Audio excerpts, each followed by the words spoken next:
Third term എന്ന് പറയുന്നത് 34, sixth term എന്ന് പറയുന്നത് 67 എന്നാണ് തന്നിരിക്കുന്നത്. എന്നിട്ട് ആദ്യത്തെ 5 പദങ്ങൾ ആ ശ്രേണിയിൽ എഴുതാനാണ് പറഞ്ഞേക്കുന്നത്.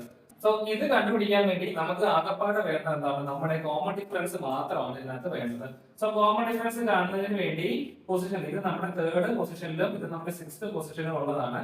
സോ ഇവരുടെ ഡിഫറൻസ് എടുക്കുക. 67 മൈനസ് 34 ഓൾ ഡിവൈഡഡ് ബൈ ഇവരുടെ പൊസിഷൻസിന്റെ ഡിഫറൻസ് നമുക്ക് എടുക്കാം. സോ നമുക്ക് ഇവിടെ 6 minus 3 കിട്ടും. That is equal to 67 നിന്ന് 34 പോയി കഴിഞ്ഞാൽ നമുക്ക് 33 എന്ന് കിട്ടും.